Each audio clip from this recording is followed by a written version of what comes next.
On s'est intéressé tout à l'heure aux conséquences de la perte du triple A. Standard & Poor's, c'est une des agences de notation. Donc pour la France, par rapport à la campagne de Nicolas Sarkozy et de François Hollande, on va voir maintenant si elle a aussi des conséquences sur celle des poursuivants.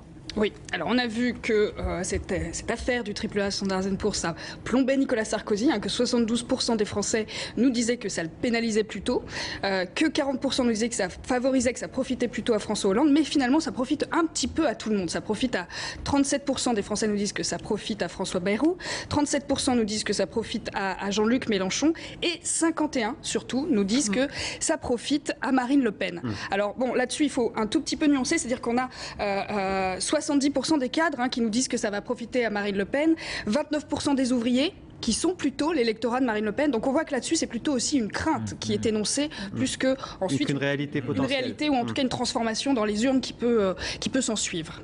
En tout cas, ce qui est évident derrière cette crainte, vous dites crainte d'ailleurs, ou en tout cas possibilité, parce que sinon ce serait un jugement de valeur, ce que vous ne faites jamais, cher Mais ami. bien entendu, je me fonde sur les électorats actuellement. Donc, du côté de Marine Le Pen, la stratégie, elle a changé elle aussi. La stratégie, c'est de taper sur Nicolas Sarkozy. Marine Le Pen, elle est finalement un peu entre François Bayrou et Jean-Luc Mélenchon dans cette affaire. Elle aussi, elle compte tirer profit de la dégradation. Elle ne va pas dire comme Bayrou, il faut plus de rigueur. Son électorat n'attend pas ça. Elle va pas dire comme Mélenchon, il faut la révolution. C'est pas ses positions. Donc elle va dire, tout ça, ça prouve que nos gouvernants, le système UMPS est nul. Regardons ce qu'elle disait le soir de la dégradation. C'est la faute à Nicolas Sarkozy. Il faut nous mettre à l'abri. Nous mettre à l'abri. Nicolas Sarkozy avait promis d'être un président protecteur. Eh bien, il est incapable de remplir ce rôle. Il faut mettre la France à l'abri du cataclysme économique qui s'annonce. Il faut mettre la France à l'abri par, notamment, des protections aux frontières, un patriotisme économique et un patriotisme social. Et là, pour la mise en image, Régis, elle va s'adresser à ceux que le Front National avait perdus à la dernière élection présidentielle. Exactement. Ce qu'elle cherche, c'est plus protectrice que moi tu meurs. Et elle va à Sochaux mercredi dernier à la rencontre de ceux qui sont le plus exposés pour justement construire cette image de protectrice sur laquelle elle veut faire la différence. Les salariés de chez Peugeot. Sochaux. Est-ce qu'il y a un effet Marine Le Pen sur Internet à la suite de cette dégradation du AAA ? Il y a surtout un effet Marine Le Pen sur Facebook. Parce que vous savez, Olivier, c'est facile de prendre un pseudo et d'aller discuter, échanger sur les réseaux sociaux de façon un peu masquée. Sur Facebook, c'est plus compliqué d'avancer masqué.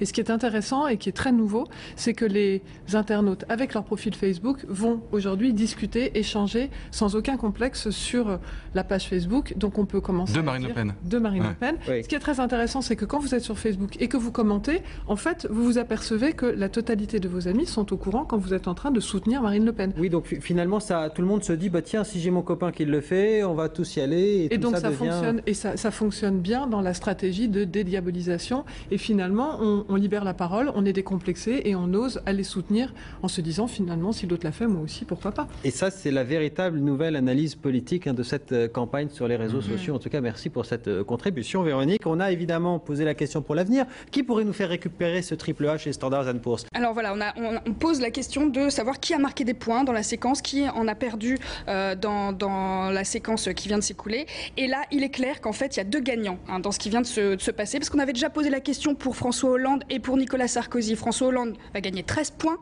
En marquant des points, il gagne 13 points. Nicolas Sarkozy, lui, il va en perdre 29. En fait, il gagne 29 points, sur les 63%. En revanche, deux personnes émergent. C'est Marine Le Pen et François Bayrou. Donc on voit petit à petit que l'on se rapproche du match à 4 qui risque d'être un véritable challenge pour les sondeurs le soir de l'élection. Et en tout cas, qui laisse les jeux plus les pauvres, les pauvres.